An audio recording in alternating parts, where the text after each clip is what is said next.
Okay, so what's going on YouTube? Got a little video coming at you. Got some stuff to go over. One of my buddies, I got a new chair here. I'm trying to get adjusted. Okay, I got it down. So, got some coffee and got some RCs. So, let's see. This is the newly acquired TF3 that I traded into a while back, a few days ago actually. It was actually a couple days, it was a day before Father's Day. It's just a stock RTR Trail Finder 3. I got it from a guy that was down. He bought this truck brand new and basically took it straight down to the Beat the Creek down in Kentucky, and he just didn't like the truck. He's more of a link truck type guy. You can see it's got some pretty good, we'll get closer here to it in a minute. Just to forewarn you, it's going to be a lengthy video because there's some stuff I want to break down and go into with this TF3. Especially in comparison to like the Trail Finder 2. So, anyways, this truck, you know, it's the same Mojave body as the TF2. It's, you know, obvious. There's not really any differences in that. So, I'm going to go ahead and get the body off of it, and I'll show you here. You can see, and you could tell, I mean, this thing, he hadn't even owned it basically for like a month, you know, and the main run that he had on it was down there at the Beat the Creek. So this thing's got some pretty good wear on it for just that little bit of running. So the body's not broke or cracked or anything like that. I already have the screws. It mounts the same way as the Trail Finder 2 with your little, you know, these are plastic. They are a little different of a mount on the TF3 than the TF2. These are a different body mount setup than what the TF2 has. So you can see the body there up close, how kind of beat up it is. Plus, I've been beating on it pretty good. Stress testing it, and I mean, I really did stress test it. I went out Father's Day with my neighbor, my buddy that we've been doing a lot of trailing and stuff, and I whooped this truck pretty hard, and I've put 3000 mAh 3S packs through this truck. That's quite a bit of runtime right off the bat. So, you know, I put quite a bit of use on this thing because, you know, I can get 2 hours almost out of, depending on how I'm running, out of them 3S packs. So, you're looking at 5, 6 altogether. I probably have close to almost 7 or 8 hours of runtime with everything I put through this. So it's not a lot, but I mean, for only having it for a short time, I have definitely stress tested. So, you know, the body's got wear and tear. It's no big deal. It's a hard body. It can be sanded down, you know, and repainted, which I'll do eventually. It's missing a mirror on one side, got ripped off of it. It was like that when I got it. But everything else is here for the lighting, the mounting the lights and stuff. I opted just to keep the stock. I like this TF2 bumper. I didn't like, he had the pipe bumper on it. Thank goodness he didn't cut or break any of this.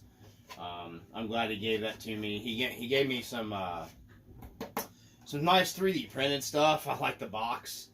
It's a little 3D printed like storage box, and it actually says shit on the box, so you can put your shit in it. Pardon my French, but it's got a little pig tank, and then a little 3D printed gas can. But anyways, and then, you know, he threw in some money and stuff too. So yeah, anyways, just your standard Mojave. We're gonna set this over here, and then, sorry guys, the camera's moving around. I've got my little box mount tripod, and I'm going to zoom in a little bit here and get in. Then I'll zoom in a little closer because, like I said, might be a little bit longer of a video because I want to get into this Trail Finder 3 and share with you guys my personal what I think of it. I know, you know, my channel is not a big channel or anything, but I have been into the crawler hobby. You know, I was in it when the TF2 wasn't even around. I was doing the crawlers when the Trail Stomper was out, and, you know, the Tamiya Bruisers and all that stuff. So, yeah, you know, that was my time frame. I was in it a long time ago. So, you know, I'm not completely inept when it comes to crawler things in general, you know, and I'm catching up quick on the new stuff. So, you know, with that being said, right off the bat, what I think of the truck, personally for me, I don't know why everybody's bashing on it. It's got the same downfalls, pitfalls, whatever, as, say, the Trailfinder 2. You know, in my opinion, the leaf spring packs, obviously, these are the leaves that I removed, and I'm going to explain to you how I did it and why, and tested each one in between. These seem like they're the same. They look like the same, you know, leaf spring that's on the TF2. You know, I can't physically see any kind of differences. Have the same mounting holes and all that good mumbo jumbo. These seem way stiffer on the TF3 than, you know, this is the same leaf that come out of the same spot in the pack of a Trailfinder 2 versus this one. I mean, it's stiff. These absolutely have no use. They were never ran. They were moved from a brand new Trailfinder 2. And, you know, these are used. You can see the rust and stuff where he ran it down into Beat the Creek and running around other places and wherever on ownership of the truck. And they're way stiffer than the new spring, the helper spring. You know, these are the helper springs. These are the bigger helper springs. You know, not the smallest leaf. These are the middle leaf. So right off the bat, the leaf springs, from my experience on this Trailfinder 3, I mean, they look the same, so I'd say they got to be interchangeable. They just seem super stiffer, I guess. I don't know how else to put it. Yeah, you know, that's just me. So that's one thing I noticed right off the bat with the leaf springs. So what I did was, this is personally worked for me, and it worked friggin' awesome. Okay, how I broke. I'm gonna get this Trailfinder 2 out of the way. You can see I've got 2 of your springs that would be in your middle pack. Okay, and then I got 2 of your springs that were in the bottom, the little baby helper. Okay, now I have 2, and then of the little baby, and 2 of the one out of the middle of the pack. Reasoning: these springs were so stiff, even with that amount of runtime on it from him and, you know, me running it. There is still a little bit of, and I've tested it and videoed it and watched it in a bind. This does not get as much rear end deflection as much as my Trailfinder 2 Marlin. Of course, the Marlin having the super soft springs on it is probably why.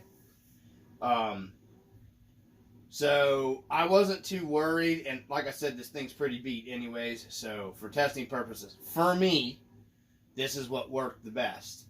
I'm not saying that it's going to be you know, for everyone. It's going to work for everybody, but for me, it works really well.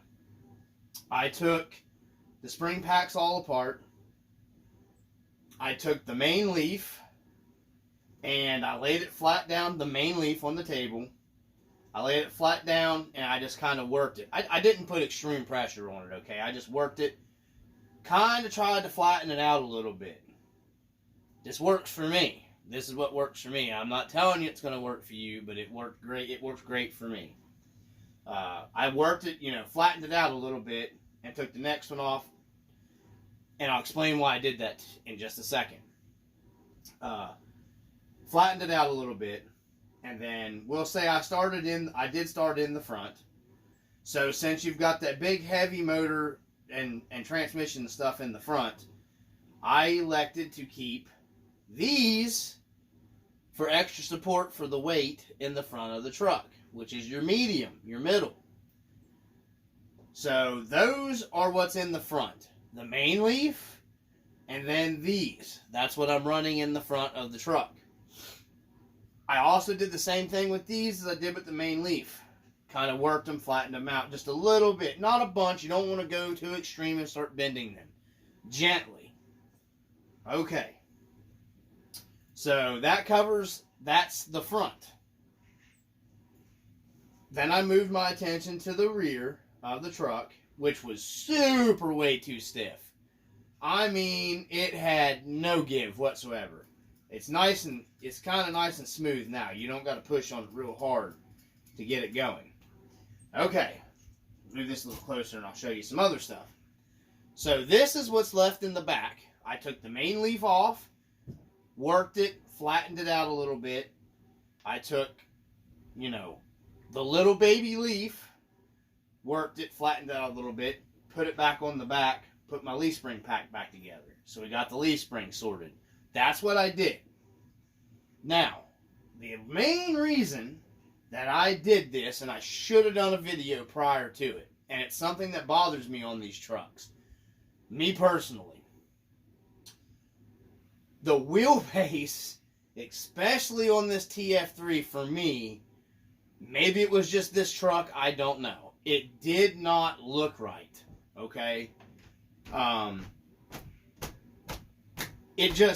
The front wheels set too far back in the wheel well. The back wasn't as bad, but they were still a little far forward.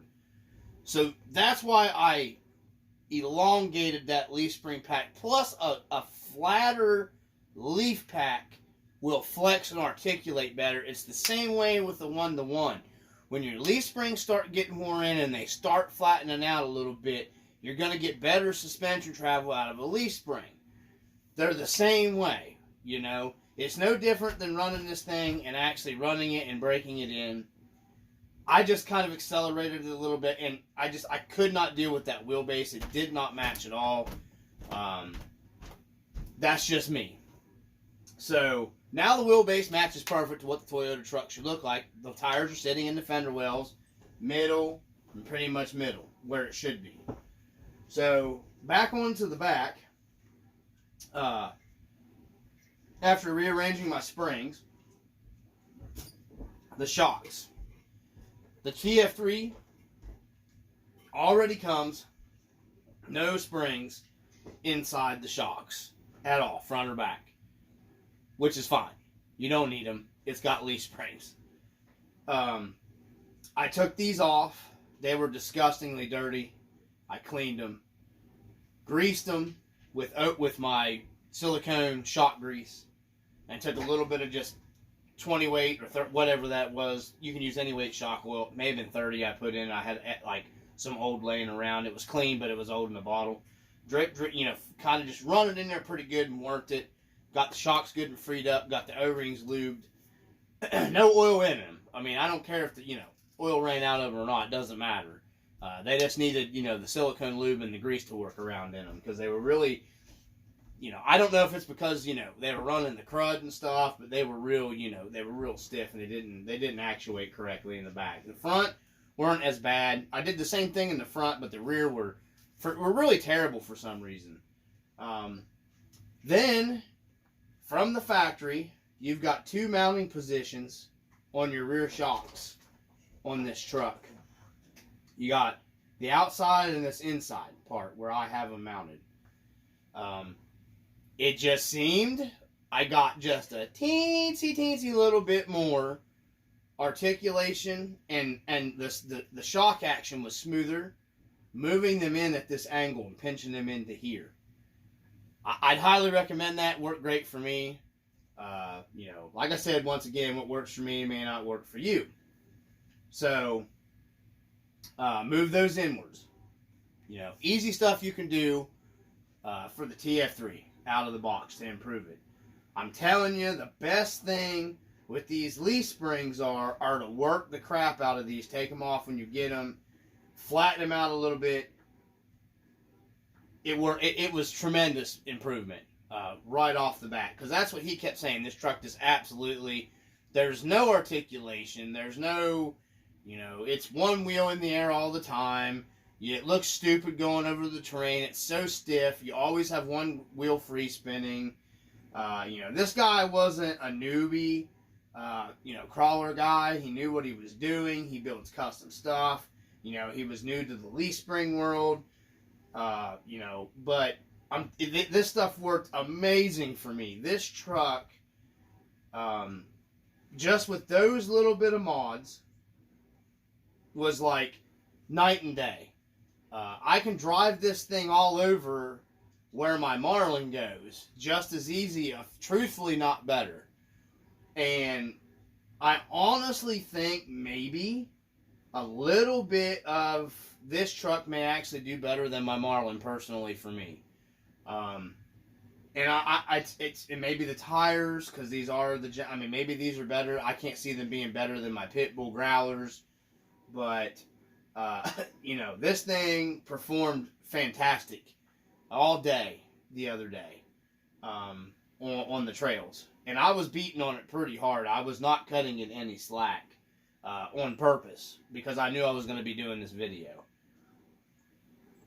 This does have the 2-speed, because it's a TF3. One thing that did happen, and I'm going to go over, I see guys... I don't want to be rude, and I see guys crying all the time. They're complaining about the steering, and they complain about the slop and the play in these front shackles. Okay, you want your front shackles moving pretty free. If RC4WD Drive wanted to get technical, for scaleness and stuff, they really could come up with a better, instead of the shoulder bolt, they could probably come up with some kind of bushing. But then again, you're going to be wearing that bushing just like in a 1-to-1, except for this is probably going to wear that bushing way faster depending on the amount of trailing that you're doing. So I see where they can't coming from with the shoulder bolts, probably, a little more feasible. For me, I can't cry or whine or complain about the steering of the TF3. The one thing that happened to me in the first 2.5 straight hours of runtime, the steering rod up here, because you've got your Ackerman arm, that hooks to your steering horn. You got the shaft here, and you got this arm that runs back to your steering servo. It did pop loose on me. The screw came out here. So, it was no big deal. When I don't know if this was out of the box, brand new like that, but my rod arm here was mounted under here. I don't know if RC4WD Drive puts them together like that. I don't know. I didn't get instructions or anything like that when I got it. So, I found I did not put it back here. I moved it up to the top of this horn right here. Okay? And then put a little Loctite, put my screw back in. Voila. What I noticed, I have a spot on my frame right here where this arm with it mounted under here was jamming, and that was actually making these worse, making them bind up when you were steering, going up the trail. So just, and it actually wore the powder coat or whatever coating off the frame here, where this was jamming in. When that would jam in too, it would make this arm bind over and hit my motor. So, I moved this up top, and it was a huge improvement in the steering, okay? No, this thing does not steer like an Enzo Ferrari, sitting flat, not moving. Which, who cares? It's a crawler. It's not a 1/8 scale buggy at the track. You know, you're not, you know, I could understand maybe if you took this thing to a comp, you would definitely, obviously, want more steering. That's with about anything. You're always going to want some kind of steering improvement with it. That's just how it goes. You know, for me, with the stock twister servo even, it works okay. When you're moving, it steers. It's like in the days of the throwback of, like, I remember they had, like, the old servo saver style springs back in the old days. And Traxxas was notorious for it. No matter what you did and what torque servo you throwed in that T-Max back to the Nitro, you couldn't over that spring had so much throw inside that servo saver to keep it from stripping your steering servo. It just would not turn flat on the ground. You know, I'm sure it probably would now with the super, you know, back now with the high torque servos and the ones we got now. But, you know, no matter what back then, you know, probably a little bit better than your factory twister, you know, back in those days. But it still did not turn fantastic, even with like a good steering servo in those. This kind of reminds me of that. But with that being said, running it down the road or wherever, excuse me, it steered fine. In momentum, it steered fine. In momentum, this steers great. Now, if you're in the rocks and all that stuff, which it's a trail truck, you know, I can understand you would want some crazy maybe steering. In the, you know, if you're on the rocks or whatever, or competition use. But, you know, for me, I just can't complain that much about the steering on the truck. Yes, it probably could use a little bit of this, you know, teeny tiny play, which I'll get that taken care of. There's videos on YouTube that, you know, kind of tell you how to remedy that. I see guys putting washers and junk in their links here. I don't know why. This does not hinder the steering that much. At least it doesn't for me. That's just me. Once again, I'm sure people are going to watch this video. Oh no, he's wrong. He's an idiot. He's just wrong. Well, for me, this isn't that big of a deal, guys. Plus, you want your suspension moving. You don't want stuff tight. You want it freed up. Even if you go up there with my 1-to-1, my Jeep, that's got, you know, brand new boomerang shackles on it and polyurethane mounts, bushings, you know, and you take the weight off of it, they move a little bit, okay? They have to articulate. I don't know. I don't see why this thing needs those washers. I see guys doing it. I don't get it. I just don't. I really don't understand it. I really can't see why anybody would really need to change anything else other than if you wanted like a shackle reverse, you know, for the TF3. I know A&M Garage is working on stuff for the Trailfinder 3 shackle reverse kit and stuff. I'm probably going to stay away from that with this truck. I'm going to beat on it as it is for a while longer before I get into revamping or doing anything like that.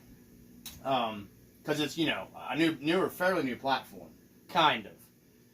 So, you know, I'm going to leave this as it is and keep running it.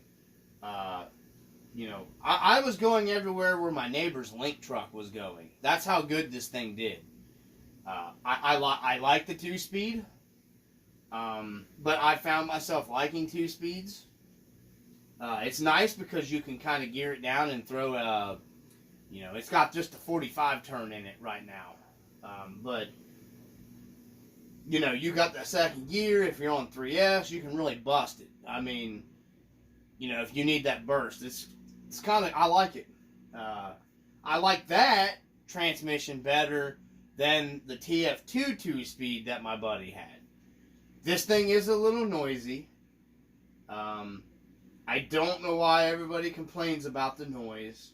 You know, it's not like you've got a small block 350 Chevy with straight pipes on it out there at screaming wide open at 5,000 RPMs making you go deaf.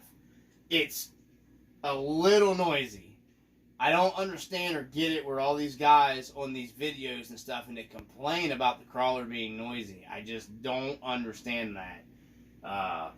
Is there like this crazy dB limit on noise that you have to at competitions? I don't know. I don't do competition stuff anymore.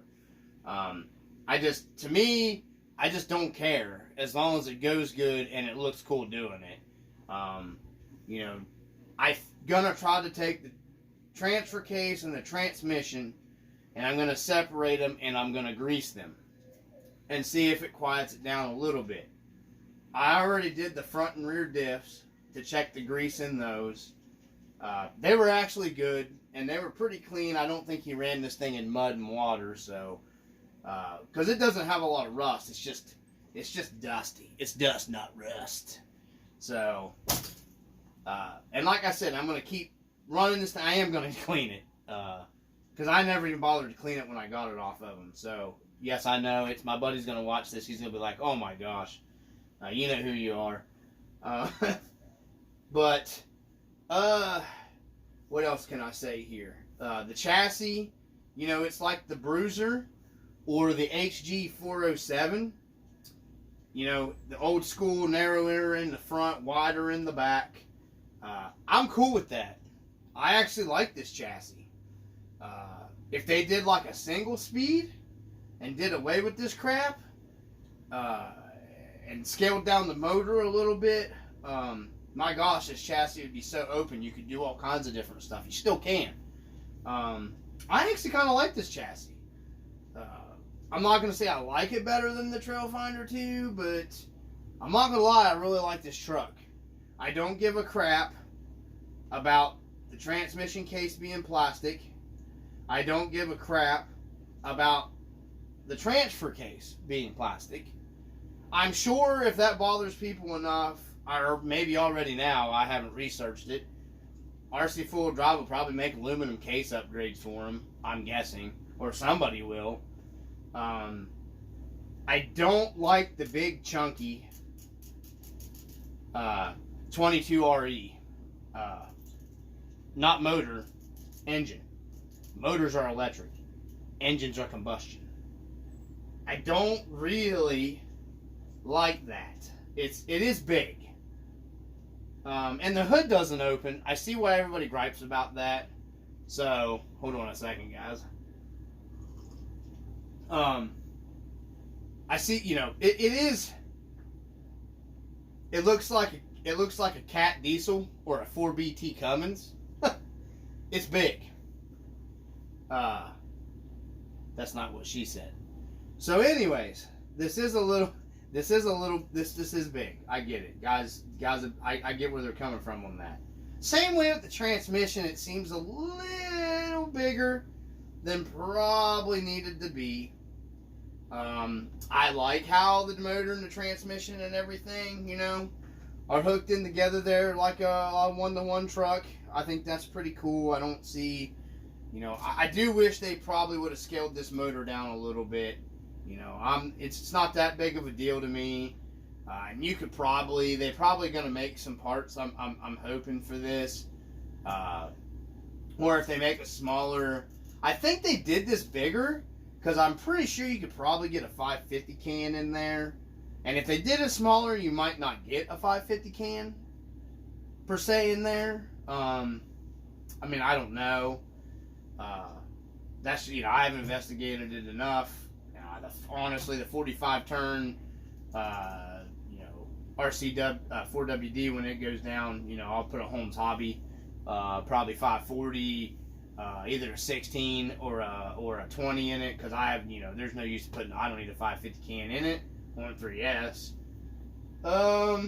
What can I say? The lag, there's kind of a lag. The first gear is super nice, slow, creepy crawl in this. So the only thing is I notice it seems like there's a little bit of like a gear lag or something. Maybe it's slop inside. I don't know. I haven't figured that out yet. Like I said, I don't plan on opening it up until I break something, to be honest with you. I don't see a use to. So there seems a little bit, especially like you're going reverse and you go forward, there's almost like a rotation, like rah, then it hits. I don't know if it's this truck. I don't know if it's all of this trucks. I don't know. It does have the taller Jalonde, whatever, the shock hoops on it. There's a closer. I like this chassis. Like I said, this truck went phenomenally well. Now, there's one thing I'm going to hit on that I absolutely love on this truck. I don't know why. It really, really helps the scaleness personally for me. You know, I'm a big one-to-one guy with the Jeeps and stuff. So, you know, I got buddies that do the Toyotas. I do the Jeeps. I love Toyota also. The U-bolts here are freaking awesome. I don't care what anybody says. I love the U-bolts. 4 little, you know, nylon lock nuts. You're taking the spring and pack loose. I like it. The skid plate's great. I don't see why you'd really need to improve that skid plate here, because it's tucked up really good. I just don't see why you would, you know, I guess maybe go a little higher if you're comping it, turning it. I don't know. I don't do comps, so I'm in a competition with myself. You can see where I changed the leaf packs around and everything. There is absolutely no way somebody is going to beat on this thing any harder than I did the other day, and I did not bend a leaf spring, and I was being absolutely stupid with this truck. I wish I'd have got videos, but no dry shafts popping, no broken dry shaft, and this thing has got some use, guys. I put quite a bit of good hard use on it. You know, I'm not going to be that hard on it next time I take it out, because I was just stress testing it pretty hard. But I like the U-bolts. I am going to see if the U-bolt stuff will work, but I'm probably going to wait. Because I know A&M, even though I've kind of had a few disagreements with him earlier this week, he's supposed to be working on an anti-wrap bar for the back. I personally can't see what's really needed on the TF3. You know, unless you're being really stupid and got stuff in binds. You know, then you're gonna probably pop a diff before, if you got an anti-wrap bar, before you know, you either probably break a dry shaft, break an output, strip, you know, ring and pinion. It's just like a real one-to-one. You know, if you reinforce one area, the weakness just goes somewhere else. So, you know, I'd rather bend up a leaf spring. I've got a ton of these stupid leaf springs here. So, you know, flex is perfectly fine. Let me put the body back on it here. How I have it set up, it does actually great. Flex is as good as my Marlin does with the Super Softs. Flex is as good as my 4Runner with the Super Soft. So, we'll turn it here. I just wanted the body on it because, you know, you're going to have the body on it for the weight. So there you go, sitting down. That's pretty good. Yeah, it's 2 tires. These are the Compass tires with the white spokes that come on it. Yeah, that's really all you really need, personally. How I feel on a trail truck, especially a trail finder. You know, you could probably go a little longer shocks, blah, blah, blah, whatever. You know, get a little more flexibility out of it. You know, there's your front. That wheel's down. That wheel, you know, it's coming up a little bit, but that's 2 tire flex. I'm sure once these leaf springs get more use on them, they'll start laying down better. They'll flex better. So that's not too bad, really, for basically just doing what I did. You know, and the truck basically, take the body back off. You know, basically being a month or so old. So technically the leaf springs probably still, you know, it's obviously they're not laying out real flat. So something I did notice watching and then filming a little bit of the underneath of the truck, how these leaf springs work with the U-bolts is like a real one-to-one. I have noticed, I haven't run the 4Runner yet because it's not done. The Marlin does not do that with the 2 screws that go down through. This truck, you can actually watch the leaf spring pack kind of move a little bit when you're on the trail. A real one-to-one will move around a little bit. I know it sounds stupid, but they do. That's why I think it kind of helps this truck's suspension work a little better, in my opinion. I just think the U-bolts are a huge improvement. That's just how I feel. I'm hoping that, like I said, the A&M garage, Bert gets the plate or whatever adapter, because I want to switch all the 4Runner and the Marlin. I'd like to switch to the U-bolts, but I'm not going to, you know, if it's going to cost me a fortune to have to buy all new, you know, anti-wrap bars for the back. So, because I've already purchased one it's one on the Marlin, and I've already purchased one for the 4Runner. So, let's see what else. I know this video is getting long, but I'm trying to just get it all out there.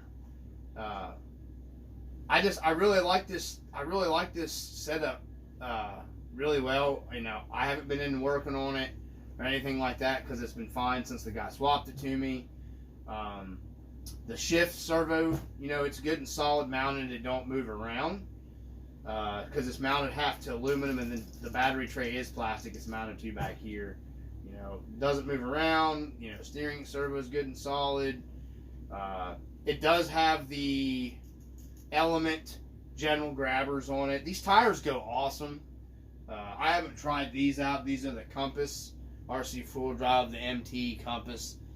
They're just a tig bit smaller, not much, and they're on, you know, the I don't like that style white wagon wheel. That does not look like this is what the wagon wheels should look like. These are the deep dish 19s, but they should have done the 155s in that style, because that's what a real old school wagon wheel looks like. They used to do them that way. Now they're making them like this. I don't like it. It don't look like the real one-to-one. Sorry, but it don't. If those would be back on this if those look like that's, you know, the old school wheels. I don't like that new style wagon wheel from RC4WD. So anyways, that's my take on the TF3. I just wanted to share with you guys that little bit of stuff. If you have a TF3 and you watch this video, by all means, I would at least move your rear shocks inward and just shuffle your spring packs around and give that a try. You know, work them down a little bit, and your wheelbase will look, you know, legit. How I got this thing, you can see my front shackles here.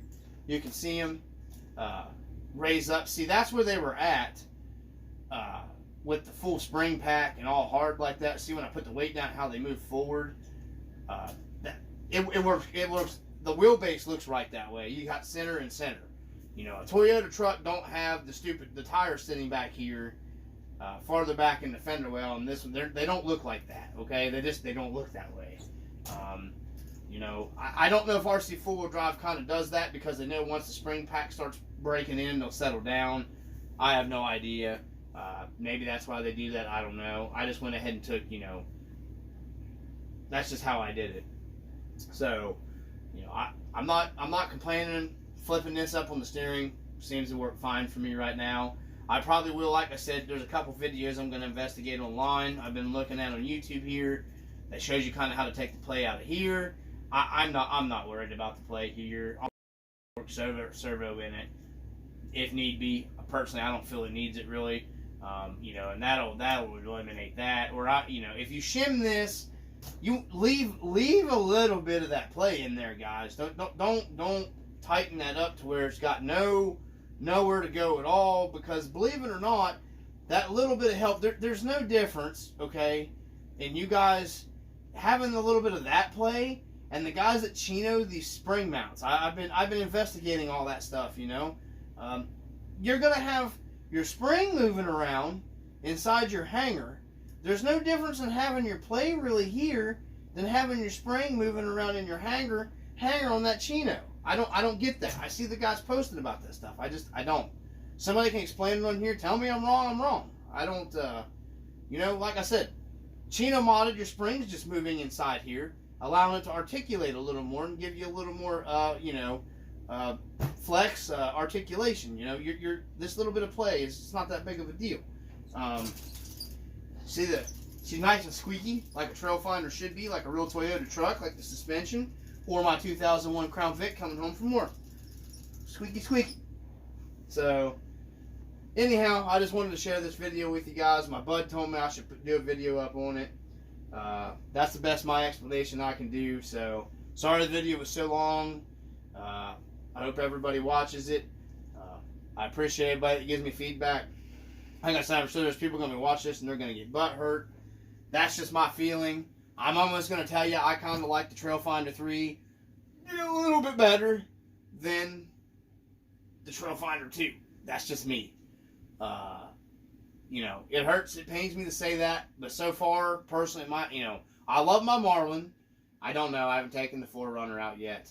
But I kind of really like the TF3. And I can beat on this one, because I don't have a lot of time and money invested in it so far. So maybe that kind of, makes it easier. So, there's a 100% honest review of how I feel about the Trailfinder 3, guys. I've got a lot more stuff coming. I'm going to have a bunch more vids on the 4Runner. I've got a bunch of parts came in for it. My family got me, I had a really good Father's Day. They got me some good parts for Father's Day. I'm still waiting on some of them to come. They should be here this week. I've gotten some of the other parts. I'm going to be focusing on doing some suspension stuff on it. And then I'll be sharing a bunch of that. So if you guys are interested in that stuff, stay tuned. So as always, from the RC Dungeon, try to be calm, courteous, and respectful of other RCers. Peace.